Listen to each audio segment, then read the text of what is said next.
Buenos días, hermanos. Sean todos cordialmente bienvenidos. Esta mañana queremos saludar muy especialmente a nuestro hermano Daniel Martínez, que está en medio de nosotros. ¿Cómo se llama?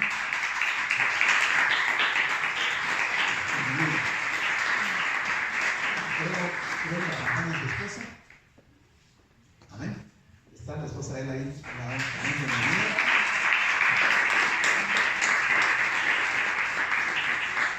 Y me pareció ver un bebito, una bebita, no sé, pero también está por ahí. Bienvenidos. También está con nosotros el hermano Carlos Cristales. Es el hermano Carlos Cristales. Amén.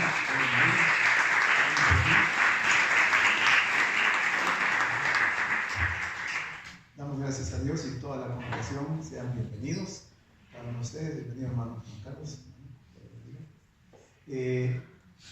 Hoy vamos a continuar con nuestro estudio de Lucas y quiero informarles que el hermano anciano Jaime Archila, que está hospitalizado,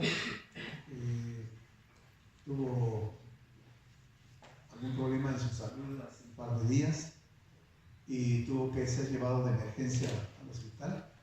Está internado en un hospital que está en el Centro Comercial Escala. Hasta ayer parece ser que ya estaba un poquito mejor, sin embargo todavía faltaban algunos exámenes para determinar las causas del problema que tuvo, que fue sorpresivo. Su esposa, hermana Telita, le ha estado acompañando en el hospital, por eso ellos están el día de hoy por acá. Vamos a hacer una oración al Señor para que Él en su misericordia ponga su mano de salud en su cuerpo y lo pueda restituir en su salud y poderlo tener con nosotros nuevamente. Señor, estamos delante de tu presencia para darte gracias, para bendecir tu santo nombre, Señor, para decirte, Señor, cuánto te amamos y por eso estamos aquí reunidos, Señor. Hemos venido a adorar tu santo nombre. Hemos venido, Señor, a darte gracias por todo lo que haces en nuestras vidas. Padre Santo, tú conoces el corazón de hermano Jaimito, Señor. Tú sabes su vida, su estado de salud, Señor, que está bastante mal. Te ruego, Señor, en tu misericordia y por los méritos de tu Hijo amado Jesucristo, Señor, que en la distancia tú extiendas tu mano poderosa sobre su cuerpo, Señor, y lo restaures en su salud, Señor, si así es tu propósito, si así es tu voluntad, Señor, si conforme a tu soberanía así quieres hacerlo, Señor. Te estamos suplicando por su salud, Señor amado, para que tú lo restaures, Señor, y en el nombre de Jesucristo, Señor, lo podamos volver a venir aquí con nosotros.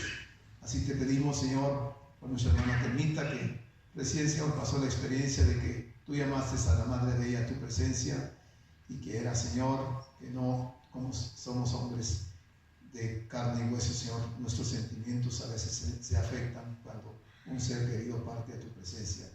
Te rogamos por ella, Señor, para que tú pongas paz en su corazón y en toda la familia de ella, Señor. Te damos gracias, Señor, por todo lo que estás haciendo en medio de nosotros. Te rogamos también por la hermana Carmencita de Moratalla y por su esposo que ha estado también bastante mal, Señor, allá donde ellos están. Te pedimos, Señor, también que extiendas tu mano poderosa y que hagas una obra de salud en su cuerpo, Señor. Te damos gracias, Señor. Te pedimos por todos los que están enfermos, por todos los que están necesitados, Señor, por aquellos que están sufriendo, que extiendas tu mano de amor y de misericordia, Señor, y que respondas a las oraciones de cada uno. Te damos gracias, Señor, en el nombre de tu Hijo amado Jesucristo y por el poder y la virtud de tu Santo Espíritu, Señor. Amén. Amén. Estamos en el capítulo 17 de Lucas y la parte que nos corresponde para esta mañana es bien interesante, es bien importante, es de actualidad. Y creo que es algo que todos anhelamos, como lo deseaban los discípulos y le preguntaban al Señor en aquellos días. Hace un poco más de 2000 años ocurrió algo interesante en este planeta Tierra. por más de 4000 años había un misterio que no se había revelado al hombre, y se estuvo escondido en la Biblia, y los profetas no lo pudieron entender porque no les fue revelado, porque ese era el propósito de Dios. Sin embargo, hace 2000 años ese misterio fue revelado y se estableció en este mundo un reino, diría yo, el más importante que ha habido en la historia. Ese reino descendió del cielo y se mostró a los hombres y se anunció la llegada del Mesías, de Cristo. Y Él vino como rey. Y Él mismo lo dijo: el reino de Dios se ha acercado a vosotros. No le entendieron, muchas personas no le entendieron. Pero ese reino, que ya está en la tierra por más de 2000 años, no es un reino visible, es un reino invisible. Porque este reino tiene dos etapas: el reino invisible y el reino visible. El reino visible se manifestará en la segunda venida de Cristo, que será al final del periodo de la gran tribulación. Cuando finalice la semana número 70, el Señor hace su aparición en esta tierra y entonces establecerá el reino visible. Para ese entonces, la iglesia ya estará en el cielo, estaremos nosotros allá con el Señor. Pero hoy está el reino invisible, y es lo que el Señor va a responder aquí a los fariseos. En el versículo número 20 del capítulo 17 de Lucas, dice que los fariseos le preguntaron al Señor cuándo había de venir el reino de Dios. La pregunta es importante. Yo siempre pienso que hubieron algunas intervenciones, a veces de los discípulos y a veces de fariseos, haciendo preguntas puntuales, que quizás en ese momento ellos lo hicieron con una intención quizás no muy buena, pero que el haber hecho la pregunta nos abre a nosotros la oportunidad de que el Señor haya dado respuesta y haya revelado, le haya manifestado los planes que Él tenía.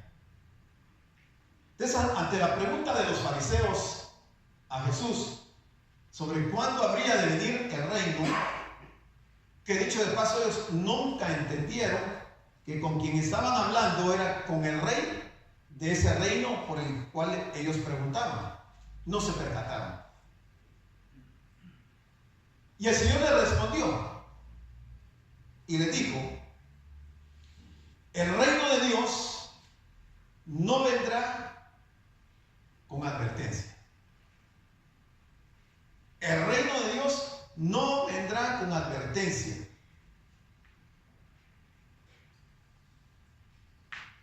Cuando leemos en Apocalipsis y en Mateo 24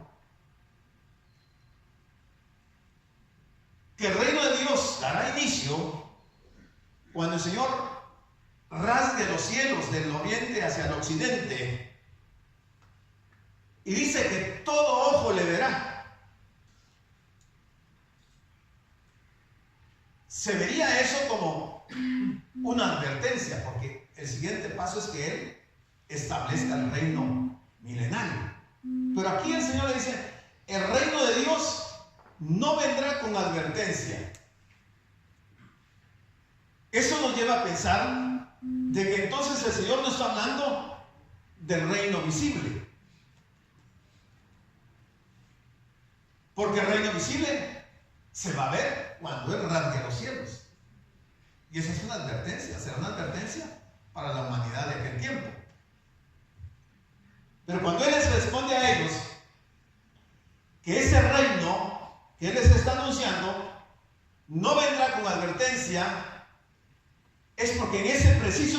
momento el reino ya estaba establecido aquí en esta tierra. Ya había comenzado. Y se estaba refiriendo al reino invisible. Es probable que los fariseos hayan hecho esa pregunta al Señor con un espíritu de burla,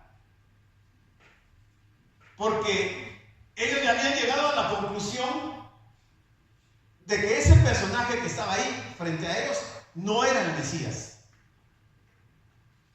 y por eso no van a estimar que él sea el rey de ese reino. Los fariseos creían en el triunfo del Mesías, que sería inmediato. Según ellos, el reino visible se establecería en ese tiempo, y que el Mesías vendría para sacar al pueblo, a la nación de Roma, de Israel, y establecer el reino. Eso era lo que ellos esperaban, lo que ellos entendían. Nunca se percataron del reino de Dios invisible. Esperaban que viniera a derrocar a los romanos para establecer el reino milenario. El reino milenario no puede ocurrir si primero la iglesia no es arrebatada y a continuación se tenga la experiencia de los 21 juicios que habla el Apocalipsis. Después de eso viene Jesús en su segunda venida y luego se establece el reino milenario. Entonces, cuando ellos están preguntando de que si ese reino se va a establecer en ese momento para derrocar a los romanos y empezar esta etapa del milenio, ellos desconocían el programa de Dios. Porque el Señor inauguró una era en la que el reino se haría manifiesto en el señorío de Dios en el corazón de los hombres por medio de la fe en Cristo. Usted y yo somos parte ya de ese reino. Ya estamos en el reino espiritualmente. Y si estamos en el reino, debemos de considerar esto como algo muy importante. Si hoy vinieran los reyes de España acá y los presentáramos, diríamos: estos son los reyes de España, y presentaríamos al rey Juan Carlos, a su esposa, y todos sabríamos que estamos teniendo acá a esos reyes de España. Pero cuando hablamos del rey, del reino de Dios, estamos hablando del Mesías, del Cristo, y ese rey ya vino y está aquí. Y él viene con un propósito bien definido. Fíjense que en las naciones, hablando políticamente, cuando una nación quiere tener representación en otra nación, lo que hace es establecer una embajada, o sea, una misión diplomática que va a ser permanente en ese otro país, y esta embajada va a ser representante de su país en el país que les interesa tener representación. La embajada tendría un estatus extraterritorial y debe someterse a las leyes del país que representa, hablando materialmente. De este modo, las embajadas se rigen por la legislación de su propio estado, sin importar el lugar donde se encuentre. Por ejemplo, el edificio de la embajada francesa en Argentina se rige por las leyes de Francia, aunque se encuentra ubicado, digamos en este caso, en Buenos Aires, pero se rige por las leyes del país que representa. El reino de Dios tiene sus propias leyes. Y nosotros todos somos embajadores de ese reino. Entonces debemos de regirnos por las leyes del país que nos nombró embajadores acá en Guatemala o en cualquier país. Si una embajada transgrede la ley de su país, tendrá consecuencias muy severas, muy graves. Por lo que es importante que los embajadores o los cónsules que están representando a su nación en otro país conozcan bien las leyes. Normalmente, en las embajadas terrenales, la sede de cada embajada se ubica en la capital de cada país. Ustedes saben que hace poco se dio la noticia de que el presidente Trump movió la embajada de Israel a Jerusalén. Porque el presidente Trump sabe perfectamente que la capital de Israel es Jerusalén. Esto causó serios problemas políticos a nivel mundial. Guatemala también movió la sede de su embajada y la trasladó a Jerusalén. Porque hay un reconocimiento de que políticamente Jerusalén es la capital de Israel. El papel de una embajada es el de proteger los intereses de su país en el país donde se ubica.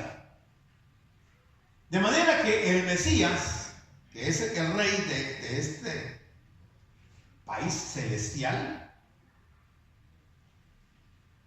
su interés es proteger los intereses no solo del cielo, sino de cada uno de nosotros, como embajadores que somos de él. El embajador es la figura máxima en una representación de esta naturaleza, y la responsabilidad en la que debe poner un mayor esmero es en la de procurar que los visitantes de su tierra natal al país donde trabajan reciban un trato agradable y se sientan, en caso de tener que enfrentarse a algún problema determinado, se sientan protegidos. El embajador es el representante de un determinado país ante otro o ante una organización internacional. La inmunidad diplomática se refiere a los beneficios de inmunidad o inviolabilidad que goza un diplomático sobre la persona y el país en donde reside y se desempeña oficialmente. Tenemos una gran responsabilidad porque somos embajadores del cielo. Y el representante, el máximo representante es el rey, el Mesías. Y por eso el Señor está aclarándole a los fariseos que el reino ha venido sin advertencia y que ha sido inaugurado ese reino en el corazón de los hombres por medio de la fe en el Salvador. Ese reino no estaría limitado a una ubicación geográfica en particular, ni sería visible a la vista humana. Por eso los fariseos no podían distinguir ese reino que se estaba estableciendo. Vendría de manera silenciosa e invisible, libre de la pompa y el esplendor asociados con la llegada de un rey.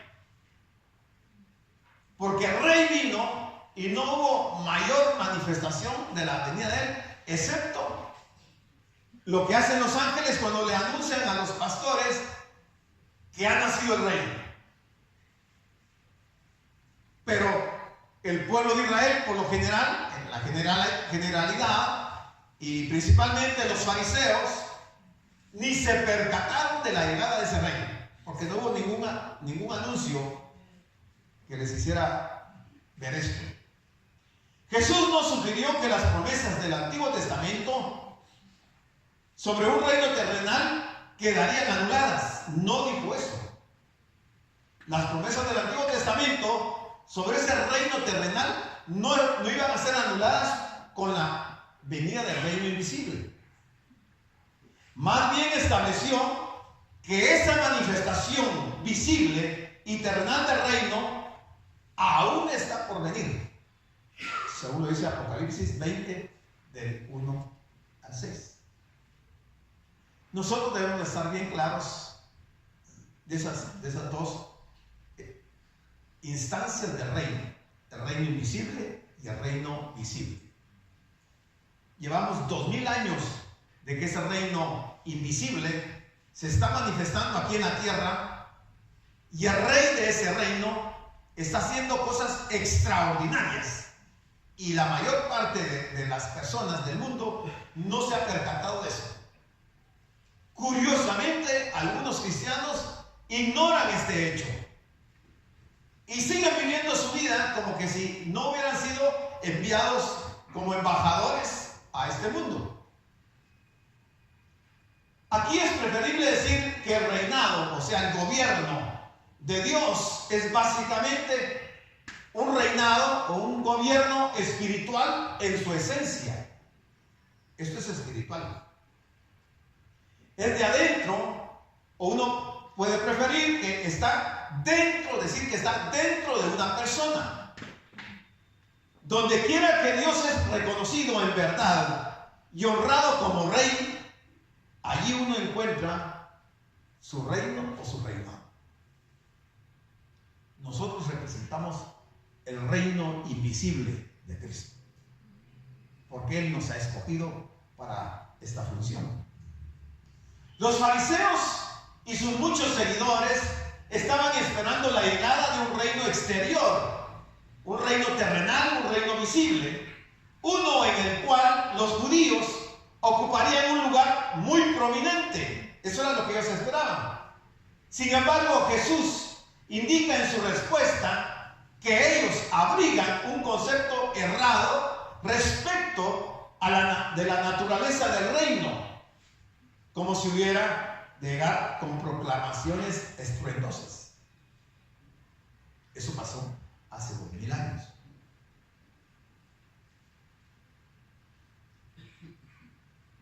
El Señor les sigue respondiendo a los fariseos y les dice: ni dirán helo aquí o helo ahí, porque he aquí el reino de Dios está entre vosotros. El reino de Dios está entre vosotros. Esto debería ser un motivo de mucha alegría para cada uno de nosotros, porque estamos dentro del reino, no estamos fuera del reino. Quizás por la falta de comprensión de cuál es nuestro estatus en el reino de Dios, no nos percatamos de las enormes responsabilidades, pero también bendiciones que representa el pertenecer al reino de Dios. Jesús quiso decir: el reino de Dios está entre vosotros, porque yo estoy aquí y mis discípulos están dispersos por aquí y allá entre vosotros, porque el reino se estaba expandiendo desde aquel entonces. Aunque Jesús ha estado hablando acerca de su entrada espiritual en corazones, vidas y esferas, es decir, acerca del reino o reinado espiritual de Dios, nunca niega que también habrá una manifestación visible, gloriosa del reino de Dios al final de esta dispensación, que ya estamos a las puertas de la finalización de esta dispensación. Luego el Señor se dirige a sus discípulos, después de hablarle a los fariseos, y les dijo a los discípulos: tiempo vendrá cuando desearéis ver uno de los días del Hijo del Hombre y no lo veréis. Está hablando futuro. Tiempo vendrá cuando desearéis ver a uno de los días del Hijo del Hombre. ¿Por qué el Señor les está advirtiendo a ellos sobre esta necesidad de que va a llegar un día de que se va a desear ver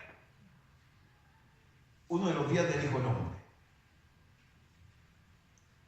Porque los está ubicando ya en el periodo de la gran tribulación. Y la gente va a desear ver uno de los días del Hijo del Hombre. Pero no lo vean.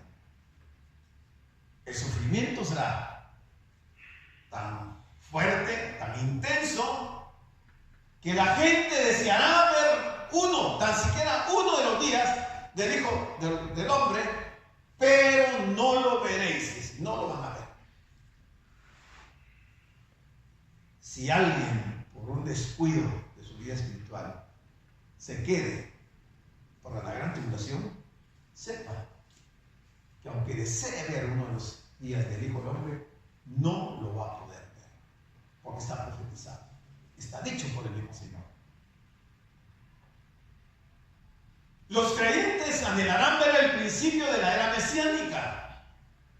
Actualmente nosotros diríamos, ellos anhelarán la segunda venida de Cristo, porque los días inmediatamente precedentes de aquella época de consumación serán días de grave opresión y persecución, días de angustia terribles. Y el Señor lo está advirtiendo, se lo está diciendo a sus discípulos y nos lo está diciendo a nosotros también. Dice el 23, y os dirán, helo aquí o helo ahí, no vayáis, ni lo sigáis. Cristo trató este tema del día glorioso del reino, el reino terrenal, de los cambios futuros y de su regreso, advirtiendo a sus discípulos, no a los fariseos, advirtiendo a sus discípulos sobre cualquier engaño al respecto. Porque recordemos que entonces, en ese tiempo, estará gobernando el anticristo. Y el anticristo tendrá facultades sobrenaturales de tal manera que hará milagros, hará señales y prodigios, que dice la Biblia que si fuera posible engañar a los escogidos, lo haría. Pero el Señor dice, no vayáis. Aunque digan, aquí está, o está allá, o está en aquel otro país, está en tal desierto, no vayáis, claramente. El tiempo de su venida no será conocido con anticipación. Según Mateo 24:36, dice, y la venida verdadera, cuando ocurra, será visible por todo el mundo, hablando del reino terrenal. Será como el relámpago que, alumbrando repentina y resplandecientemente, ilumina todo el cielo de un extremo a otro. Y así dice Mateo 24:36. Pero del día y la hora nadie sabe, ni aun los ángeles de los cielos, sino solo mi Padre. El día y la hora nadie lo sabe. Pero llama la atención ver la cantidad de advertencias que está haciendo el Señor. Y se las está diciendo a sus discípulos en aquel tiempo, cuando estaba muy lejos de que se cumpliera lo que dice Mateo 24:36. Uno diría, pero tantísimo tiempo, 2000 años de anticipación, y el Señor está advirtiendo. Y van a ver lo interesante de esto. Porque como el relámpago que al fulgurar, o sea, al brillar, resplandece desde un extremo del cielo hasta el otro, así también será el Hijo del Hombre en su día. Aquí ya está hablando del reino terrenal. Por las profecías y por los eventos escatológicos que están descritos en muchas partes de la Biblia, sabemos que nosotros como iglesia estaremos ya en el cielo cuando esto ocurra, de manera que no nos debiera de preocupar. Pero como el arrebatamiento puede ser hoy, puede ser mañana, y puede ser que algunas gentes no creyeron, no se prepararon, se acomodaron a este mundo y se queden. que si esto fuera mañana, entonces tenemos a las puertas el cumplimiento de estas palabras. Daniel 7:13 nos dice algo interesante. Dice: miraba yo en la visión de la noche, y aquí con las nubes del cielo venía uno como un hijo de hombre, que vino hasta el anciano de días, y le hicieron acercarse delante de él. El 7:14 de Daniel dice: y le fue dado dominio, gloria y reino, para que todos los pueblos, naciones y lenguas le sirvieran. Su dominio es dominio eterno, que nunca pasará, y su reino uno que no será destruido. O sea, un reino eterno para siempre. Oportunidad de salvación habrá en el periodo de la gran tribulación. Habrá en el periodo del milenio. Pero si hoy en la gracia, que no hay que hacer nada más que creer en Jesucristo por fe y ser salvo, mucha gente no aprovecha esa oportunidad, será casi que imposible en la gran tribulación. Va a ser muy difícil. Porque dice, cuando uno lee el Apocalipsis después de cada juicio, dice que la gente blasfemaba el nombre de Dios después de cada juicio. Y volvían a blasfemar y volvían a blasfemar el nombre de Dios por el sufrimiento que estaban pasando. En lugar de que se llenaran de fe, se humillaran y pidieran al Señor misericordia, lo que van a hacer es blasfemar el nombre de Dios. El 25